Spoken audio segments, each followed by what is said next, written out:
Welcome back to the English broadcast of the LPL third place match. We're heading into Game 2 very shortly, and Invictus Gaming did not win Game 1. And now I remember you two at the start of the show talking about your predictions. Now, is this a... I'm still in, man. True. Is this a flash in the pan out from Rogue, because Rusty, you predicted 3-0. I did a random number generator. The reason... Hey, you can't cop out. You still said it on broadcast. Really, yeah. Now's a good opportunity to actually explain it instead of saying that it was a random 3-0, shall I? Now's your I chance. didn't know who I thought was going to win. I actually thought this game will probably go to 5, so I actually just picked a random number to decide for me, because I genuinely believed that Rogue Warriors could win this entire set. I think that having Duke in for IG is a weakness, and their draft now evidently is also a weakness to back that up. I need to nail you down here. Is that your final answer, Mr. Zach Pye? Is Rogue Warriors going to do 5-0? 5-0, yeah. 5-0. You said Rogue Warriors were going to win in 5. It's going to be that dominant. I said we're going to 5, and I couldn't decide. You couldn't decide. Which is why I used the random. What a cop out. Do you I don't want me to believe choose? any of this. You do have to choose. Can I choose now, though? Yes, right now. Yeah, right now. We pay you for this. Come on. Yeah, Rogue Warriors 3-0. Okay, there you go. Rogue Warriors Change 3-0. Okay. I'm going to pull a Raz. So let's move into the second game now. Okay. So heading into this one, into specifically picks and bans, what is going to change up for Rogue Warriors? Because I know that they've gone onto the blue side, and it feels like they'll probably just do the same thing. Honestly, I think I agree with... I'm on the Zach camp right now. I do think that they're going to ban Kaisa away. It's too much of a problem. You just saw Smlc get 4 kills before he left the lane, so there's way too much risk in that pick. If a CC goes wrong, if a gank goes wrong, your entire game plan is thrown out. IG's going to do this, yeah. Yeah. So I definitely think that ban goes out. And another thing I want to mention is the fact that Duke is playing, because the last time Rogue Warriors played IG, they had to ban out Camille and Jace. Those bans are nowhere to be seen. Without the Shy, the ban phase is completely freed up for Rogue Warriors. Yeah, certainly is. And I do think to even go one step further with the draft phase for IG, which is something they were severely lacking in that first game, they can change their bottom lane to be a lot better. I think it was a mechanical mistake down there, and the draft doesn't necessarily have to change a crazy amount. If you're going to play the Soraka and you don't put a point into heal until level 3, and you get bound 6 times at level 2, you're going to have a bad experience, and that's something that you can very easily change coming into the next one. But there is still the Caitlyn available, and I think that's the place that we should be looking towards. If you ban Kaiser, they'll pick Varus. If they pick Varus, pick Caitlyn, Morgana, and just try and push in constantly. The risk there, though, through that draft phase is I would pick Karma if I was the side of Rogue Warriors and just counter that completely once again, which is where I do think that this blue side advantage that they've got, Karma is always a potential flex, forces so many bans out of IG that Rogue Warriors get a better comp in the end regardless. So I think we can comfortably say that IG should ban Karma, they should ban the Scion, and they should ban the Kaisa. That's the 3 big bans we're looking for, and if that happens, I think IG still has a pretty good shot. So even outside of Champion Select, like, what does optimal look like for this Invictus Gaming roster? Because you have Duke in the top lane, you're not looking towards triple winning lanes and being like, well, we'll just slam them in the early game and then we'll just win. That was like the IG mantra throughout the split. So what does them winning with this setup look like? I think they tried to draft for it, Clement, in that first game. I think they were trying to get to the team fights, and to me that is the concern. But I do think that optimal for them is trying to get to, I'd say, at least level 6 even, and then try and hit some 5v5s. That's the difference between the Shy and Duke, is the teleporting and the team fighting. The Duke legitimately struggles with his teleports, but he plays champions that need to. And I would say that they knew that the Shy was going to have that hand injury in Week 9, so they started playing tank champions with him just to get the rest of the members familiar with that composition. And they've actually been playing a lot of scaling composition. We've seen Azir, Kog'Maw. We've also seen some of the picks with Orianna and Caitlyn where they go super late game as well. That's kind of the new IG that we know. It's not the IG we like. It's not the best IG to go against Rogue Warriors, but that is the current IG without the Shy. And that's what really stands out to me there, Clement, is what you just said. It's like not the best IG to go against Rogue Warriors, because what you just described to me is basically Rogue Warriors. You want to scale up to mid-game, get to those team fights, and then win through scaling. So if Invictus Gaming are just doing Rogue Warriors but worse, then how is this going to turn out? I will say that they did win just because Ning and Rookie were able to out-skirmish Rogue Warriors. They played on Week 9, and that was a massacre for IG. Invictus Gaming wiped the floor with Rogue Warriors, and that was because their mid jungle, could stand up, and could fight right here. Yeah. But not with this current draft with Anivia and Sejuani, where they take 40 seconds doing nothing in the early game. Yeah, no one actually protects the jungle of Ning when he goes for an invade as well, because that's on the Rogue Warriors side of the map. They have control of top and mid, they're able to collapse. And that is definitely a place you could be looking towards for IG to fix things coming into the second game and actually find themselves with that victory is unlock Rookie. Pick something that has a bit more control in the middle lane. Talia is always the first champion that comes to mind. But actually just go and help Ning if he wants to invade big cross map and apply pressure, which is something that Ning excels at actually doing very well. And to your point, Rusty, is this Invictus Gaming trying too hard to do something new? Because we saw the Anivia come out, we also saw in the bottom lane Soraka come in today as well. When you're suggesting other picks that can maybe do the job better, should they just not try and innovate and just go back to what worked in the regular season? I'm pretty sure this is just doing well in scrims and not doing well on stage. It's something that they might have practiced before and they want to continue to be good at doing, and they know it works, but it continues to fail on stage because of the order of the draft. I don't think it's anything extra past that. So what I'm trying to bait out of you, Rusty, is we're going to see another maybe different pick in the mid lane heading into this game. Okay, there we go. Thank you so much, Rusty. That's what I wanted. For now, we're going to send it over to the casters to get us into Champion Select. Thank you so much, guys, and a Yasuo Raz. Will we see a Yasuo to continue the discussion? Okay. No. We're just going to put a pin in that right Rusty now. has turned into the biggest heel of the LPL by not only having the most massive flip-flop that I've ever seen on cast. I know, 3-0 IG to 3-0 Rogue Warriors? Yeah, what happened there? And to now trying to claim we're going to see a Yasuo. Get this man out of here. Get out of here. Get out of here. I'm done with him. So are the rest of us, Raz. But that said, we're going to be getting into pick and ban in just a moment, and that I think that is an important discussion to have. Rookie being unlocked in the mid lane is a completely different Invictus Gaming. We didn't see it in Game 5 against Royal Never Give Up. We didn't see it in Game 1 here against Rogue Warriors. Because Anivia is just the poor pick. Anivia is a poor pick here when they know that Whoa, careful Rhys now, and Frog might be Sion. watching. I'm going to explain myself Okay. now. Rhys and Sion are being flexed so repeatedly by Rogue Warriors game after game. It's such a bad pick into banner of command users. So to Rhys, yeah, it's phenomenal. Pick Anivia when you know you're going up against the Rhys, but he made a poor assumption that it was going to be into Rhys and that Sion wasn't going to get swapped. He made that mistake earlier on in Game 5 versus RNG, made a mistake, of course, in Game 1 versus Rogue Warriors. They have to now be able to take a plan against it, now ban the Sion immediately in Game 2. Well, instead, it looks like it's the Sion and the Kai'Sa ban away from Rogue Warriors. Likely, we're not going to see that for the rest of the series. That does mean Tahm Kench will go through, immediately picked up by Rogue Warriors. And they've already got that Trundle for Flawless, so Rogue Warriors seem to be getting what they like. On the flip side, though, IG have got a very strong bottom lane. Yeah, Clement already mentioned what he wanted the bans to be here for Invictus Gaming. It said Sion, Kai'Sa, and Karma. Karma is the one lone warrior that found its way out with the dramatic, of course, zoom out from Rookie. I wonder if that's going to be banned out in second phase, just because already Rogue Warriors have themselves a pretty strong, protective, disengage-heavy composition with Taric and the Tahm Kench. Well, now we see that Gallio. It's a, oh god, Trundle and Tahm Kench. I Trundle call him Kench. Taric. Oh, Yeah. goddamn. Oh man. Got your mind on something? Some glorious pectorals, perhaps, Raz? Give me the pink Taric. Absolutely. The Ugg boots, Taric. Still, though, Gallio is going to be picked up by Invictus Gaming, likely for Rookie. We haven't seen Gallio go top in a very long time. So that could perhaps be an opportunity for Rogue Warriors to look to try and deal with that. That Karma is still open, as Vladimir was just banned away. It's pretty strong protection-based composition coming out of Invictus Gaming. They still don't have their jungler. I want to see Rogue Warriors just ban out the Jarvan here, just because Jarvan Gallio is incredibly strong with the short range that Xayah has for herself to be able to get in these team fights a little bit strong for themselves. So the fact that that hasn't been banned means that Invictus Gaming have a pretty strong early pick in second phase. We'll see what that's going to be. We're still looking for the jungle of Ning and the top lane for Duke. Camille locked in now for either Ning or Duke. That can be flexed. We know it normally doesn't fit into Duke's wheelhouse, but hey. Look, we're in that Thunderdome right now. I'm ready for it. Legitimately ready for Gladiators to clash, because that Camille going top lane couldn't be jungle as well. We've seen Camille jungle early on in the spring split. You know what? Go even further in. Get that Jarvan in there. Oh, yeah, exactly. That's what I'm getting to. Because if you have Camille, you have Jarvan, Gallio. I know we're talking about 3 champions that just want to jump on a man, but that would send the theory home of just wanting to commit to these team fights and top lane heavy dives. So Right now, the Shen pick makes a lot of sense for Mouse because he might be getting dived early.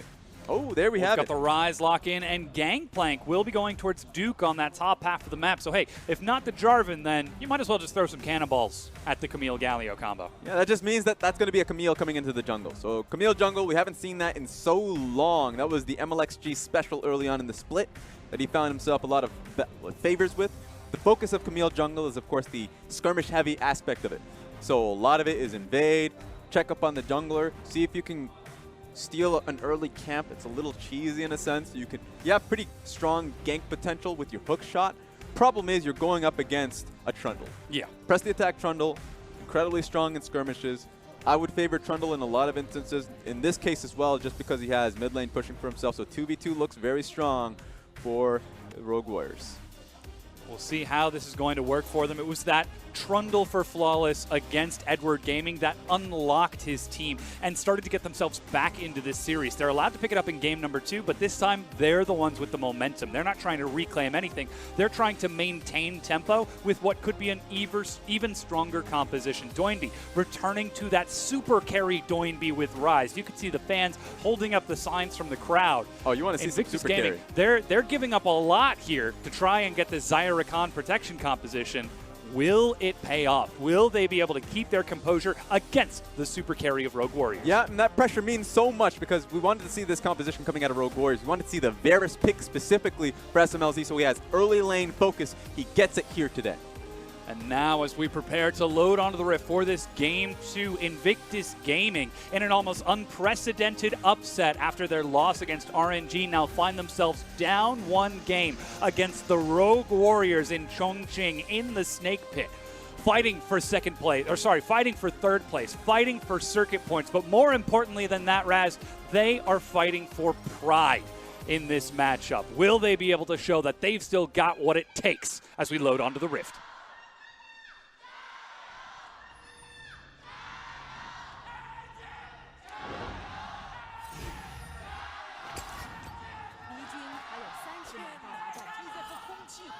Seems as though the fans certainly think that they've got what it takes.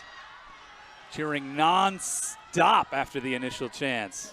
Yeah, hearing way more passion this game than the last. Invictus Gaming fans definitely wanting to get the players to hear them so they get that added momentum back into it. Mm-hmm. And we know that both of these are 2 emotional mid laners. Doinby, you saw him laughing, you saw him smiling, you see him leaping out of his seat when he takes series wins. Well, Rookie, you saw how tragic it was when he was defeated against Royal Never Give Up. Are we going to see that once again today, or will we see Rookie being the one to leap out of his seat with a series win? If Invictus Gaming want to try to turn the series around, it has to start here. Yeah, we may see that super carry Doinby on the Rhys pick once again, finding so much comfort on it. To be fair, Rhys, probably the highest presence in the LPL currently. Yeah. Such a large pick. Of course, flex pick, strong in early laning phase specifically versus the Gallio. So, I mean, Doinby gets a very strong pick that's been working out for himself, and he may be able to get free early on in this laning phase. He certainly does. No leash for the Rogue Warriors. Trundle, Flawless, starting out at his red buff and quickly looping over to the other side of the map. We did see a brief leash for Ning, some assistance from Duke to help him out there. That means the bottom lane is able to start already trading, already looking for control of the waves. And that's really cool to see out of Rogue Warriors. The fact that Flawless has said that I want my lanes to start out strong, so SMLZ and Kilowatts get the first shot at the wave itself. Same for Shen. And he just goes buff to buff, so he doesn't get impacted in the early skirmishing that Ning would look for. So Ning has actually just started out in his camps as well. So we're not seeing any early invades coming out of him. So it's looked like it's going to be Flawless going with the safest clear, not necessarily needing it. But that just means that Flawless and Ning can now just farm up and see if they can look to contest the Scuttle Crabs. Mm-hmm. Already Ning looks to be prioritizing that bottom river Scuttle Crab. He knows how important that bottom lane was in Game 1 of this series. Already seems to be rectifying the lack of control from that Game 1 by getting some early vision down there. Jackie Love and Balan matching SMLZ and Kilowatt in push, so it's still close to the middle of that lane. And it just so happens to be working out that Flawless is on this side of the map. If he were to try and head down there, could be an opening. Yeah, he's just trapped to farming at this point because 2 crucial points of vision have come across from Invictus Gaming. One early trinket from IG side near mid lane. So if he comes through that area for a mid lane gank, not going to happen. They'll see the Trundle. And of course the Skull Crab. Trundle didn't come out earlier, so he should have a good heads up that that's been warded pretty heavily. So right now Trundle is going to be in a position where he's just farming it out. Unless if he wants to go topside, battle for that Scuttle Crab, or just look for Raptors camp. So I want to see what Trundle does topside to see if he looks to challenge Scuttle. Or at least Scuttle and Raptors. It was that Trundle that really set up the momentum for Rogue Warriors against Edward Gaming. We mentioned it just a moment ago, but how it enables Rookie specifically. The 2v2 jungle synergy for the mid jungle of Rogue Warriors really has been, certainly, I should clarify, while Smlc has been a focal point in terms of carries, he doesn't often get the chance to hard carry from the bottom lane like we saw in that game one. It's set up by Flawless. It's set up by Doinby. Yeah, exactly. Early game has always been a major focus to Flawless and Doinby to see if they can bridge that to that late game setup point. So I agree with that. A lot of questions have been on the 2v2 to be a lot more empowered on the side of Rogue Warriors. It seems like they've lost a lot of focus in that endeavor. Doinby picking a lot of laners that just get pushed in so frequently. Gallio, Sion, yeah. Sion is actually a good one where he can push out. But I would say mostly early picking the Rhys when he knows he's going up against Cassio, Talia, just basically pick priority. So they've been picking up major and strong champions, but having really poor matchup. So a lot of the questions of, oh yeah, counter pick Doinby, we want to see Doinby on a counter pick, that's not been happening in the recent weeks. And so often early game has been Rogue Warriors shooting themselves in the foot because they have no way to bridge that early game into the late game. Well, the Trundle has been doing wonders for them in trying to bridge that late game. They do have that flexibility this time around.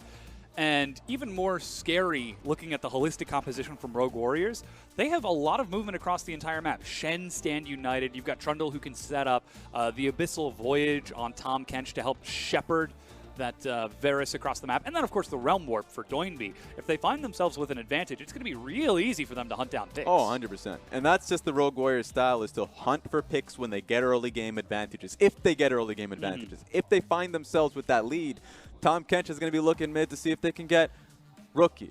As well of bringing in, of course, the CC bot of Varus. So, of course, level 6 is going to be a big point for the bottom lane to see if they can either create a lead in the bottom lane or then extend that towards the mid lane.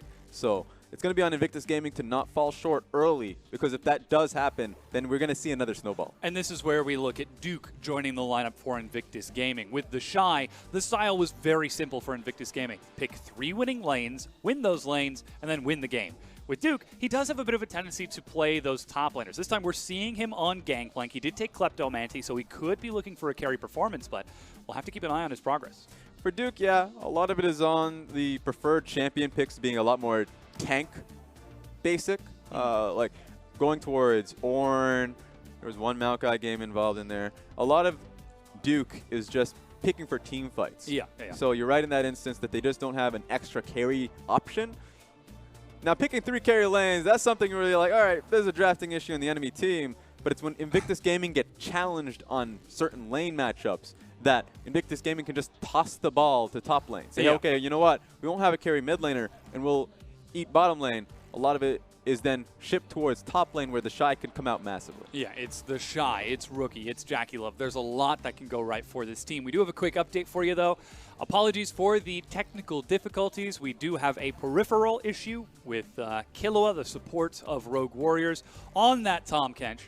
Certainly hope that it's not going to be too much of an issue to get resolved and hopefully get right back into this. Yeah, I mean, really early on, if you're that Tahm Kench, all you need is that Q button.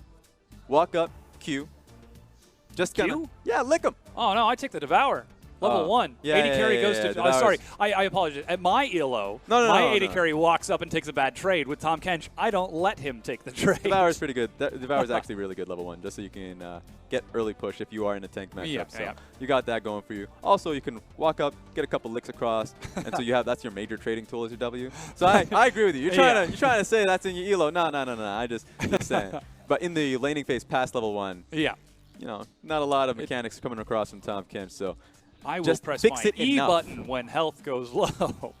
Yeah, hopefully we get that fixed nice and quick so that he can, because it is important to press those buttons. Every single button is vital at some point or another, especially that trinket button. for Rogue Warriors. We saw their vision control in Game 1, which shows that they are still learning and growing as a team. Yes, but I want to see it when it gets challenged. When it's not that large of a stomp, I do want to see them commit to it early on in the game. This time around, immediately getting into this game, there's actually good vision from Invictus Gaming. And I would say Invictus Gaming is the strongest teams in positioning of wards. Even though Snake has been known as the vision control team because they play so many, it's Invictus Gaming that make their wards count in the early laning phase. So going up against that, that's pretty tough because Ning will try and challenge every ward that comes down. And it's going to be a good learning curve for Rogue Warriors early on in the game when it's not that big of a stomp to try and challenge early wards and be able to get that, I would say, early value for your jungler. We already did see the early Scuttle Crab focus for Invictus Gaming with Ning. We'll have to keep an eye on his continued control over the map, of course. He does have the immediate assistance for Rookie on that Gallio if he wants to try and contest the wards or even look for some invades to set up. Once Rookie gets level 6, that becomes easy. Oh yeah, 100%. This is actually really scary going up against Invictus Gaming at 6 from both jungle and mid lane. Just because they should be a roaming duo at this point. If Rhys hasn't done a considerable amount of damage in either setting up for a gank so Gallio gets pushed out of lane, or if Rhys doesn't just get a kill, just like an early point of advantage, early lead for themselves, Gallio roams out, waits for Camille to form up a dive in either bottom lane or top lane, and then Gallio follows through. It's a tried and tested composition, initially started with the Jarvan, but now really perfected with the Camille. So it's pretty hard as a Camille. If you do fall behind as a Camille, a lot of you're just a damage-focused champion. It's really awkward to go into a tank build. So it really counts for Invictus Gaming to get that first dive working for them.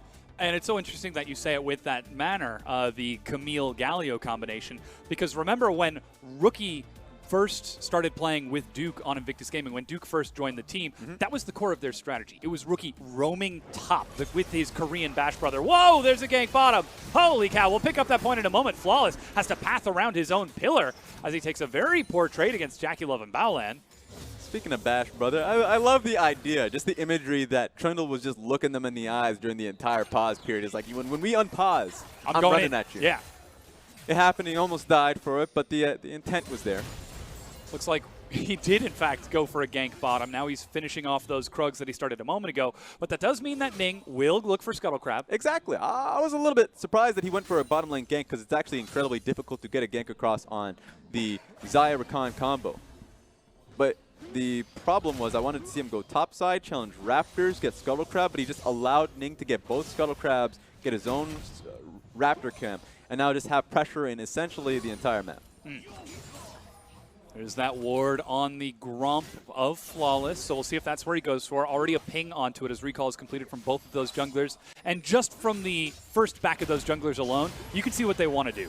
Double longsword for Flawless. He wants to try and affect the map as quick as he can. Whereas Ning on the other side does take challenging smite. Wow, I can't believe he knew that Smlc was going to be hit by that. Impressive. Yeah, pretty nice. Knows his support ability ranges.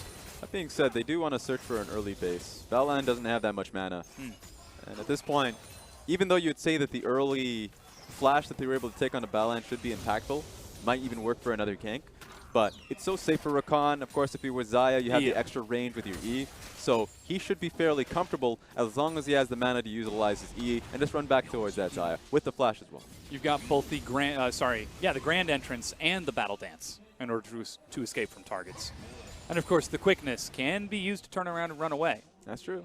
Not that it looks very stylish, but it's something that we could very well see. Still, though, not too much action outside of that early gank within the first few minutes. Doinby trying to get towards that level 6 as quick as he can to keep up with Rookie, who's actually stepping in the river to look for some vision, or at the very least feign some vision for his team. We'll see how Flawless decides to play around this, as he's already heading over to try and counter. It's a pretty difficult game right now for Flawless because at this point he should know that bottom lane is going to be a major point of focus, especially with level 6 being pinged out by Rookie. So Rookie is in a position where he can be available for a gank. Pretty cheeky from Mouse. Yeah, doesn't even have to get into turret range. So it's just going to be on IG to set up for that dive, set up for a fight, and it's going to be all eyes on Camille to make it happen. Now take a look at this. Rookie's actually headed bottom right now as JackeyLove and Balan step forward. Perhaps some miscommunication as that's the stand united. Realm Warp gets Doinby. No, he wasn't standing in it. Flash Shadow Dash onto JackeyLove. He flashes to back away. That's first blood and a kill onto Doinby. 2-0 Rogue Warriors again. Yeah, I don't understand what JackeyLove and Balan were trying to do, what pressure they were thinking they were applying. Level 6 on Mouse made it easy for him to just join the fight. And Rookie didn't want to be a part of that. He based, so I was just a little bit too ambitious from the bottom lane of IG. And it's not even done there, Raz. They turn onto the Infernal Dragon. Mouse immediately recalled to head to the other side of the map. Rookie actually goes in. He's going to look for damage here. Killua has got Flash, but it's a Flash Shield of Durand. Flawless is over the wall, and so is Killua. Rookie can't catch up. Oh, no. That feels bad. Yeah, that hurts. At least they got the flash of 2 members, but how it all started. Look at Gallio, back at base. He cancels his TP because it was a little bit too late. It was the easy pickings for Rogue Warriors to pick up that bottom lane. And suddenly, 7 minutes in, we're seeing similar advantages to Rogue Warriors. This time, though, it's distributed amongst Doinby and Mouse instead of SMLZ. Ning is trying to get back to even in the jungle as he's going to steal away the red buff successfully from Flawless. Potentially try to hinder the acceleration of Rogue Warriors in this game, too. Yeah, it's just trying to get anything to equalize what ended up happening. So picking up red buff, sure, that's nice for experience, knowing that Flawless hasn't been farming up all too well. But Flawless, incredibly comfortable, knowing that there's so much focus that he can have provide towards the bottom side of the map. So once SMLZ and Killua ping 6, they already have, of course, the early game advantage for themselves. They can just go straight towards bottom lane and try and abuse it. We've almost got level 6 from JackeyLove and Balan too. Rookie is level 7, so he does have his hero's entrance. Ning not quite at the Hextech ultimatum just yet, as he's just rushing.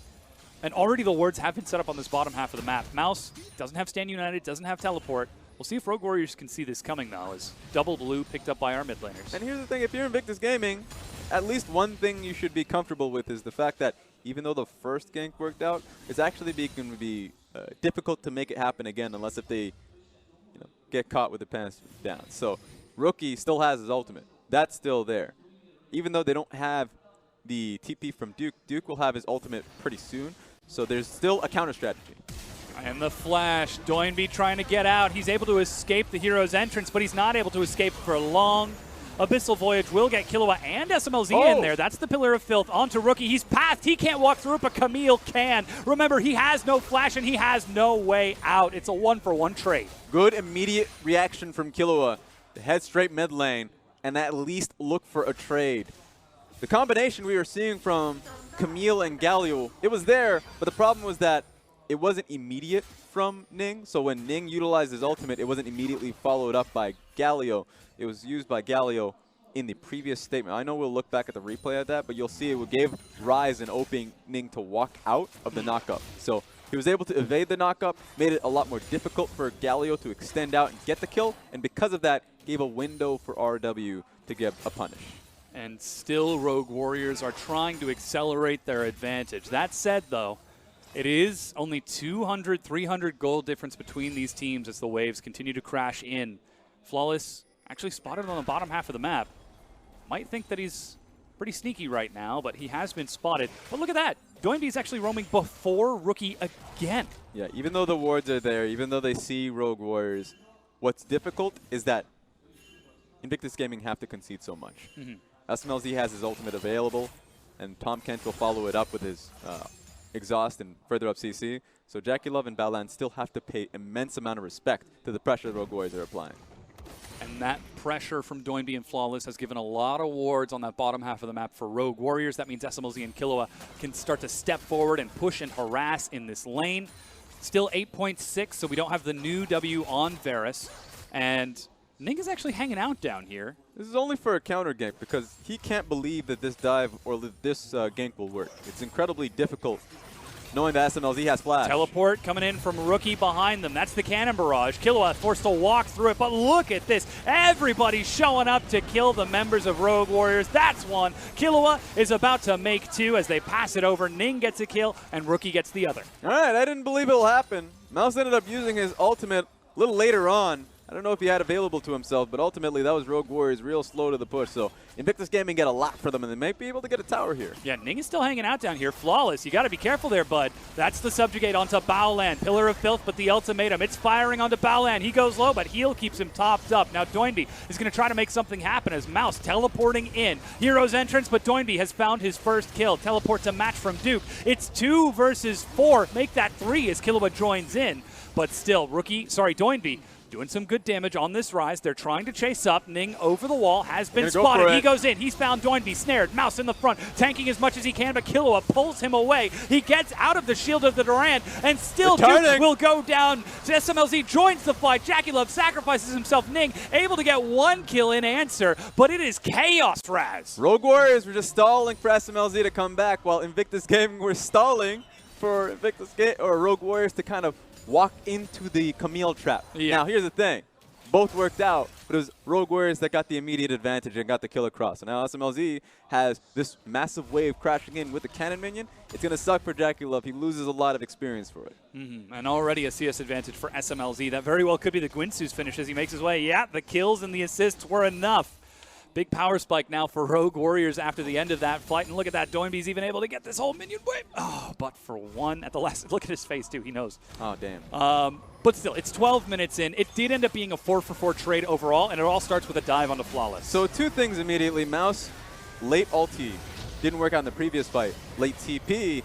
So Trundle ended up dying for it. But it was all right because they still have the strategy recognizing that Varus was going to get there soon enough, and they just needed to stall for time knowing that both Jackie Love and Duke, both damage dealers, were low enough. So if they were able to bait him in, which they ended up doing so, that they could turn the fight. So sure, Invictus Gaming going back, thinking that they can get more kills. Stall enough time for Smlc to come in. Once the AD carry shows up, it's big damage from that pickaxe recurve bow, and an easy few kills to Rogue Warriors to clean it up, but they do lose 1 more in return. Now in a rough spot where Doinby has 3 kills to his name. I would say about 5 CS to Gallio, so he's in a really comfortable spot carry-wise that he can just push out this lane. Maybe swap out for TP. Actually, no, he doesn't have Spellbook this time around, so he's actually committed to the cleanse. So a lot of it, he should be playing through mid and looking to run with his team. And look at this. Infernal Dragon started on the respawn. Ning is in the area, and Duke is on his way. He's got Cannon Barrage. That was Chains of Corruption actually missing Invictus Gaming's duo. And now that they didn't get the kill, they don't have the safety around this dragon. Rogue Warriors decide to back it up. Yeah, both skill shots from Kilowatt and Smlc missing means that they can't really look to do too much off that. You can see Ning and Rookie are trying to finish off this dragon. Flawless over the wall, level 8 to level 8. He's got Smite ready. He's engaged upon it. He gets the Infernal. Hextech Ultimatum. Balan goes in. Kilowatt pulls Smlc to safety before the quickness, but he cannot save him. As he flashes over the wall, he saves himself. And Kilowatt will be the sacrificial lamb. 2 kills for IG, but double Infernal to Rogue Warriors. That's why Rogue Warriors are going to be the same. Worth question mark? Just a little bit? Yeah. Just a little bit of it? Just a tiny bit of that question mark? Sure, 2 kills means a lot, but double Infernal means that if Rogue Warriors can find themselves stabilizing, not lose too much based off this push, then they're going to be much happier. IG getting some kills, getting some gold. It's fairly chaotic, but they're still in this. Ning is actually finishing off red buff right now, and Doinby has been spotted behind him. He's trying to collapse onto Jackie Love, but Jackie Love gives the plan away. Look at the burst. Takes to the skies. Jackie Love goes up. Smlc going down, but saved by Mouse. It's Rookie who slams down and finally ends that Varus. He joins the fight with enough damage to finally drop Mouse. Flawless. Looking for the pillar. Abyssal Voyage. No flash, and Ning goes down. Realm Warp to get Doinby in there, but Balan's over the wall. No snare ready for Rookie. Rune Prison, not quite ready yet. Flawless. He's almost got the pillar, but Rookie has got flash. That's 1. And Flawless decides not to activate it for 2. And, I mean, we were expecting this game to happen. With how many ways Rogue Warriors can teleport themselves into the fight, Rogue Warriors are just constantly looking for it, believing they will have enough members in every situation. This time around, it turns out properly, and they get a mid lane turret for their trouble. Not only is it mid lane turret, it's their first turret of the game. Duke actually did get that first brick solo gold in the top lane on Gangplank. But here it goes again, Raz. This is what I like from Gallio initially. I thought that Rookie did a great job at protecting the Ning initially and Balan as well. 2 squishy champions that really had difficulties of, I would say, finding line of fire because Doinby wasn't going to be able to get past the Gallio initially. That being said, press ulti, and you're going to go for a chase. Now in the bottom lane, Smlc is pushing up once again. JackieLove and Balan are there to try and clear some wards, and they spot Ning actually in that mid lane along with Rookie, so they're able to just deny some CS to JackieLove. But Raz, this is a chaotic game. 16 minutes, 18 kills on the board, and it doesn't really look to be slowing down. Yep, that's because Rogue Warriors are the ones that want to be continuously looking for these fights. IG's composition is around structure, waiting for Camille, waiting for the Gallio to get into position and work around their carries. The carries need a little bit of time for these items to be picked up, but it's not going to be happening when SMLZ is going to be looking to fight based off their assault. So it's going to be on Balan and JackieLove to be playing incredibly safe here, knowing that they don't know where Flawless is. And Mouse, once he has ulti, doesn't have it just yet, that they're going to be looking for it on cooldown. And taking a look at the gold right now, you can see about a 500 gold advantage for SMLZ in that bottom lane, 200 for Doinby, but in the top lane, Duke is actually pretty big. He's 1,100 gold ahead of Mouse, and Ning is also sitting pretty comfortable over Flawless. Now the bottom tier 1 has been taken. Ning on the invade, finds Doinby. That's the hero's entrance, and he goes down. Cannon Barrage actually gifts the kill over to Duke on the other side of the map as this 4-man dive bottom. They've already taken the tier 1. Not quite looking for the tier 2 as Kilowatts saves SMLZ yet again. Yeah, pushing them out of red side jungle. This time around, the execution of the Camille-Gallio combination works out flawlessly. Doinby is not going to be able to get out of that one at all. So that's what they're going to be looking for. If they can ever find that pick going forward, just on the major carries of SMLZ, Doinby, and if Killua can't get a save across, objectives are going to get only larger and larger. 17 minutes into the game, that can result in a Baron. And the next dragon is a mountain, so even more incentive to not lose anyone on this bottom half of the map or any part of the map. As Essence Reaver now finally finished off for JackieLove. Flawless won't be able to deny that recall there. And only 2 minutes left on that Rift Herald, but already you can see Ning is sort of shadowing the pit. Might look for it in a little bit. But we'll see what the focus is going to be from Rogue Warriors. Yes, they've got a lot of roam and the ability to move across the map, but we talked about it earlier. It's got to be Rogue Warriors moving first because there is so much ability for Rookie to join the fight faster than Doinby, faster than Mouse even. Yep, they're just trying to play the waves. They're right about being quick on their feet. If Rhys gets a push on mid, and if it's going to be Gallio who needs to respond with that push, he won't be there for about, let's say, 34 seconds, so he can actually roam and press ulti. So it's around that timing that Rogue Warriors are trying to take advantage of it. Now that being said, Gallio is now bottom lane. That changes things a little bit more. Now Gallio is going to be using more TP rather than ulti because he's not going to be available for top lane fights. Maybe if he's in position for mid lane fights, sure. But that changes how Rogue Warriors think about teamfight timings. We'll see what that change is going to be. Rapid Fire Cannon now picked up for SMLZ on this Varus. This is a build that we've seen him take before. Loves himself that crit build, not only on Kai'Sa, but also on Varus. So we'll see if he decides to continue sticking in that direction. As JackieLove is actually pushing up onto this mid-tier 1. The support and top lane from Rogue Warriors are just behind him, but Invictus Gaming get to start to work on its health bar, slowly chip it down. They've got bottom wave pushed in, they've got control over the red side jungle of Rogue Warriors, and that Mountain Dragon is spawning in 30 seconds. And that'll take 2 more waves before Invictus Gaming going to be comfortable taking that mid lane tower. So that happened because Flawless was back at base, but Rogue Warriors have to create a strategy of getting a skirmisher down here so JackieLove can't just walk up to the tower freely like that. Ning is invading the red buff, but Flawless sees him doing this. Steps up, drops a ward, but doesn't get the smite, and immediately Ning goes in. Rookie was there. It was a trap all along. Not one, but two. Flawless goes low, saved by Kilowatt. Chains of Corruption onto the front line, and look at the burst. Doinby joins the fight as it's a massive 5v5. Rookie goes low, and the bounce gets him down. The further chase. Recall is going to get Mouse back to base. He's got teleport. They flash in for another. SMLZ pulled back out once again as Doinby goes a bit too far forward. This is turning into greed points here. Rogue Warriors could have got a massive win had they not chased into a bush they had no vision in. But still, I want to talk about what Rogue Warriors did in that one, just because it was all about protecting Flawless in the initial engage, keeping him alive, making it so IG pump as many resources into him, and they still get no benefit off of it. It worked out.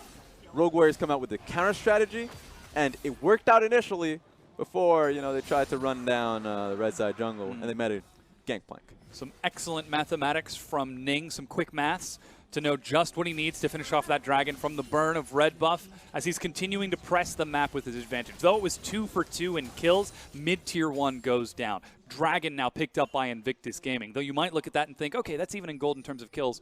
Invictus Gaming are still starting to run the pace of the game, and this is the Invictus Gaming that dominated during the entire spring split. Yeah, not a lot of times where you look to Rogue Warriors picking up wins in team fights, and they turn into tower and tower. It looks like Mouse is getting picked up, actually. Yeah, Ning, non-stop movements across the map. He's found Mouse. Duke goes low. Oh, good guy, Jungler. Even gifts the kill over to the Gangplank. Already 4-1-4, 25 CS ahead with Kleptomancy. Jungle going great. Mid looking perfect. Duke on that Gangplank making bank. Invictus Gaming are starting to get awfully massive. It's because Ning has found that opening, knowing that Rogue Warriors are not in position for Baron as an immediate response, not in position for top lane tower as immediate response. So they got a free kill and allowed Ning to come back in the map. So they understand their timings, which is why they're still getting so many more objectives, even after these fights are kind of turning into null points, right? 2 for 2, 1 for 1. But Invictus Gaming somehow still finding leads means that they can still get much more, because no matter the kill counts, they're still on the map where Rogue Warriors still have to head back to base. And that's what we see right now. A completely different vision game. This is exactly what you wanted to see, Raz, from Rogue Warriors. Yeah, when they're winning, they can place wards, they can control the map, but what about when it's contested? What about when Ning and Rookie and Duke are running the pace of the game? And they've set themselves up a defensive line on that top half of the map, knowing that the Baron is up, so they don't give anything else up. But look at the rest of the map. Outside of that river, it's fairly dark. Mouse is very far back, clearing that way. Yeah, they can't do anything. Even though I want to see them place more control wards, it's actually difficult for them to find any openings just because of the reason why Mouse died last time. They don't know where Ning is. If Ning comes in with a spot, he has Gallio on top of him, that turns into a side lane pick. So side lane pressure is firmly in favor of IG. So you do have to give him respect. An immediate engage has found Flawless. There was an attempted save, but it's still not enough. Rookie with the flash, 3 taunt, finds Kilowatts, forces Smlc back. Ning with the dive, he's going under a tier 2. Shadow Dash finally drops him down, but Rookie with the winds of war bring the winds of change. Meanwhile, a save, Jackie goes in. Balan sacrifices to try and protect. Realm Warp is going to get Mouse in, but Rookie with the sidestep. Jackie kites it back, and they both go down. It was a mechanics battle, but here comes Duke. A new challenger has appeared. He flashes in. He gets one, and now it's tank versus tank. 4 for 4 traded so far, Raz. And Duke sitting on the barrel, knows he can't get the kill, so decides to back off. Yeah, he's afraid of that red buff, Shen. What are you doing, IG? What's happening here? That was such a good win, and then they just decide to try and get a tower dive with a 2 HP Balan? Yeah. With a 10% HP? With Ning, I can understand he didn't think he was going to get CC locked under tower, right? At least there you can get, you're like, all right, I was a little bit too trigger happy. Let's take a second look at this, because this was the result of Invictus Gaming have very strong vision control. They get the first kill, they try and go for the second, and I like this. You get Tahm Kench, walk away. But they go for an extra one. He thinks he can stick around long enough to get another Q proc into Smlc, but because of that moment of greed, you see this happen. And then Balan's like, well, I'm not going to retreat. I'm actually just going to fall with my brother. And then he dies as well. All of this is just another game of Invictus Gaming starting a fight strong and then just losing their minds. Oh, Duke with the fancy sidestep there, actually stepping back to get away from Doinby's damage. But still, it was that 4 versus 4 at the end of the fight. We already saw how trigger-happy Ning was. The moment he had vision, he went in. But now it's Rogue Warriors grouped up. They found Balan. They know he has no ability to escape. Jackie Love with a 3-man snare is able to back away with his blade collar. But now that's 1 man down in front of the Baron. Yeah, they might just go for it right now. They know that Balan is down and out, and they have ways to reposition for a fight. They don't have Doinby ulti just yet. They actually might roll down the clock just for Doinby to have that ulti. Doinby steps up. Cannon Barrage prevents him from getting into range. He's found Duke, looks for a little bit more burst onto Jackie, but doesn't find it. But now Rogue Warriors have Doinby ulti. He can push out this wave, head right back towards Baron, and play that same game again. Remember game 1, they were playing around Baron so well with Doinby ulti. That's a game they can play now, just around his ulti. They're not going to do it now, but that's something to keep in mind. Certainly keep that strategy at the forefront of our thoughts if they should find themselves in that opportunity again. I mean, the reason they only had this opportunity to find the pick onto Balan was because Ning was so trigger happy. Yep. I mean, yes, they were scouting for vision. They were looking for a ward. He places a control ward, sees a Trundle, no hesitation, dives onto him. And then once they found the kills, as you said, continues to dive under another turret. Balan, I mean, bless him for trying to follow, but That was a very greedy play. It's working out so far. He's 6-3-10, 16 kill participation, the highest on his team. But if he continues to run the pace like that, it becomes a very dangerous game to play when you're up against a Varus, when you're up against Doinby's Rhys. Exactly. So you don't want to make those mistakes again. And they're in the same spot. This time around, playing it a lot more safely. So Ning has reason to go in, knowing that he has Gallio nearby. This is a reasonable fight to be looking for if you're Invictus Gaming. This time it's his team supporting him that sort of cools the bloodlust, I suppose. They steal the blue buff, they clear out some vision. And ironically, I would like for him to do that again. He has the Guardian Angels this time around. So if he goes in, straight looking to dive, he will have the follow-up. He shouldn't be afraid of that. Yeah, that's just what they were looking for with Flawless. I believe we just saw the hook shot denied by the Pillar of Filth from Flawless. I call it the Pillar of Filth. It's the Pillar of Ice now. Yeah. But it's all Pillar of Filth in my heart. Depends on what skin he's old using. Trundle. He has original. He has OG Trundle, Yeah. so it's filth in our eyes. This time around. But now look at how Rogue Warriors respond. They're in the mid lane. They're staying grouped. They're constantly maneuvering around the dark patches of the map to try and pull IG out of hiding. Oh, where's That's this a going? Realm Warp, but they've actually found Rookie from the side. Killua picks up Doinby and saves him, and the Stand United as he flashes back. Grouped up as 5 now. There's no kills on the board just yet, but Rogue Warriors are able to push up the wave and back off. That's 2 flashes, 1 summoner, cleanse down for Doinby. If you're Invictus Gaming, that was worthwhile. Go straight towards Baron and know that if you want a fight, you can get it, and Doinby is going to be the target. And that's it. Blue Trinket sees them on the Baron, but it's already at half health. Mountain Dragon is doing work. Flawless tries to step up, but it's already been picked up. Invictus Gaming now with the Baron buff. They're going to turn and try to find some kills. Killua tries to retreat. Flawless on the side zoning. Might be collapsed upon. Ning with the ultimatum. Locked down by Balan. He goes low and will finally die. Mouse trying to get in there, but Rogue Warriors, they can't decide if they want to fight or not. Doinby looks for burst, but is blocked. Ning chases him onto the wall. Remember, he has no flash. A good shield, but a tactical sleep should slow. He actually pops the Guardian Angel there of Ning, but Duke is on the way, and Balan goes in. That's the kill now to IG, and they've still got that Barret. And it would have been much worse if Rookie just had his flash. He was just 5 seconds off of it, so he would have had the taunt flash opportunity coming through. They still get 2 kills here, so they might be able to get this inhibitor. Yeah, they're continuing to push forward. Smlc is on the fountain right now. Mouse holding that top wave single-handedly, but the Inhib has already broken. Still 26 seconds for Doinby. Hero's entrance backwards. Ning goes in. He's found Killua. That's the hero's entrance once again, and they've got a kill.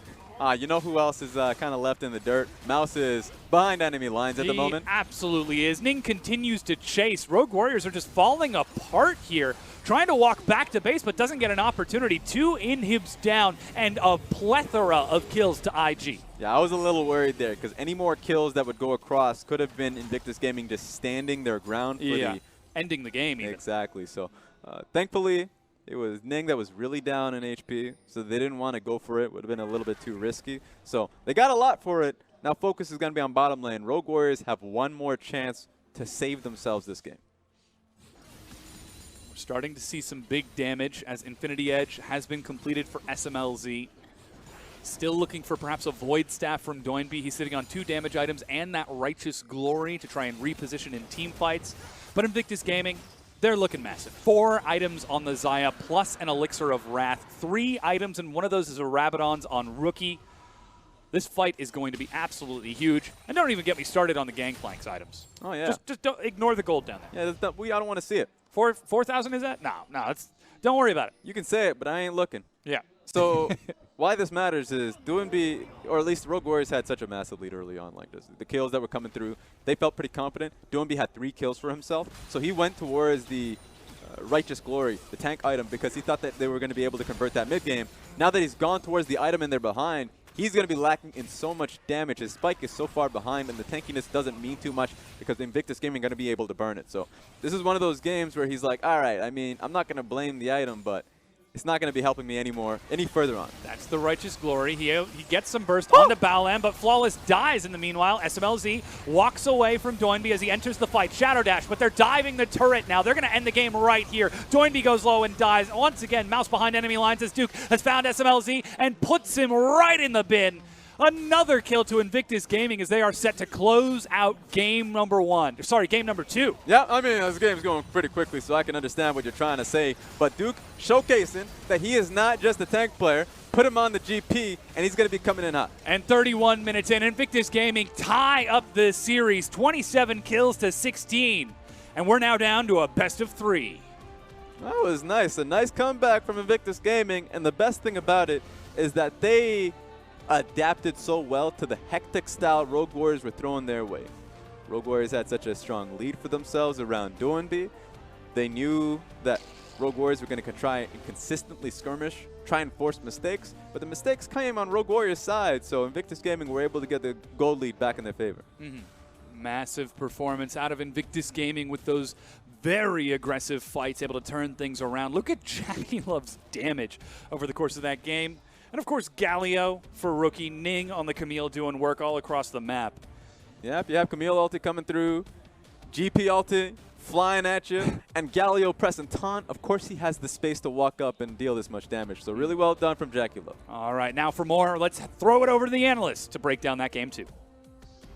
Thank you so much, Dom. And all right, we're back. We've whited the ship. IG, they've whited the ship, and we're back to 1-1. It's best of 3 now, and IG, they fixed their draft, basically, is what it boils down to. We saw this missile come out of them, and it's like, well, if you don't engage in us, we're going to engage on you. Yeah, this composition, a lot of things went the way we said it did. If you look at the bans, they ban out the Kai'Sa, they ban out the Scion. And what that means is that they do have an insurance policy. If things get messy, the Kai'Sa is not going to get as fed. And they also take mid lane priority away from Doinby. That's a really big thing because they want to move on the map and they want to pinpoint Smlc and instantly kill him. Like, this was a drone mission coming out from IG. Yeah, the other thing as well that IG were able to fix, which is where you do have to perhaps bring that up as a curious note, is that they got Xayah Rakan. There wasn't one of the two banned away, and they're on red side, so of course they're going to pick that in their first rotation. Now that that's a confidence play from Rogue Warriors, saying Varus Tom Kench is fine, we can pick that into it, no problem.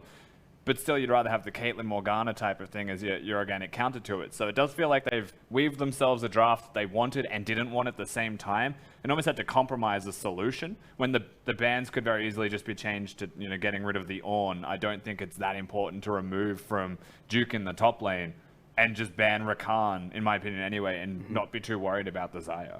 What was the opinion on the Gangplank pick that we saw here? Because we're seeing less and less Gangplank nowadays. We're seeing more, honestly, Grastian dying when we do see the Gangplank. And it's also Duke at the end of the day. We've only really seen tanks have him so far. Yeah, I really like the Gangplank pick because it works on multiple levels. First of all, it is a counter into the Shen. You can get there before the Shen actually can do anything. And it is also a combo piece with the Camille, Dome, and the Gallio coming down, and also the Death Star in the center as well. And also compositionally wise, it also counters what Rogue Warriors wants to do, because Rogue Warriors can't walk up. Their longest attack range is 575.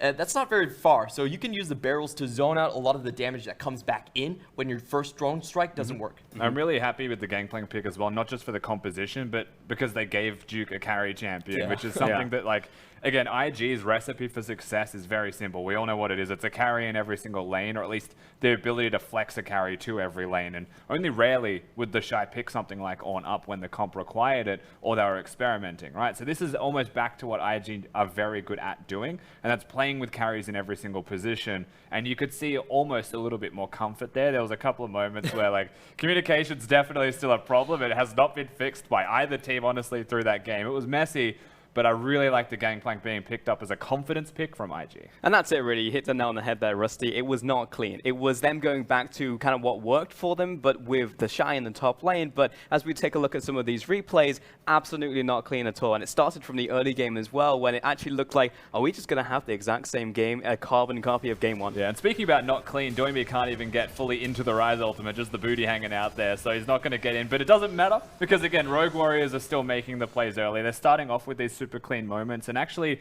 getting from that pick an Infernal Drake. And you're looking at this, you're like, all right, 1-0 up, they've got an Infernal. Their composition does have a lot of damage and they have a lot of mobility when they hit level 6. They're going to go everywhere on the map. They're just going to control the map and snowball it to victory. But then, of course, the messiness does ensue. Yeah, that's a really cool thing about these two compositions. They all have so many globals to go bottom. So after Rogue Warriors had their shot, it was IG's turn. And they answered back with 3 kills. This should have taken them very far ahead in the game. However, a lot of things do kind of happened out of sync here. They don't really look at the Varus kill timer. They're still going in, even after picking up all the kills that they possibly could, and they don't back out fully in time. If you look at SMLZ, he's already walking towards the fight. But once again, IG, they're looking for more. They're kind of greeting the situation. And this just happens over and over again. Yeah, pretty much. It's just like fight after fight, and most of them just go even. It's like 2 for 2, 3 for 3, and that's like all we see for the entire game, basically. So for you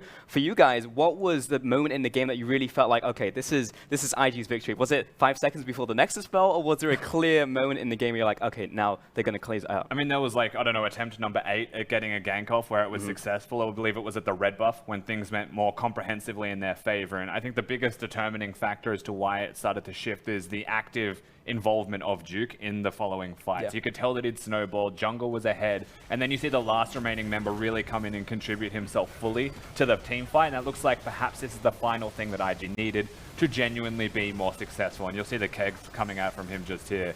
That's that first big step in that direction. Yeah, this is the team fight where you really notice that Duke is dealing the damage now, and just the Rogue Warriors members, they cannot walk up. They burned 2 flashes here and instantly got blown up by Duke's barrel.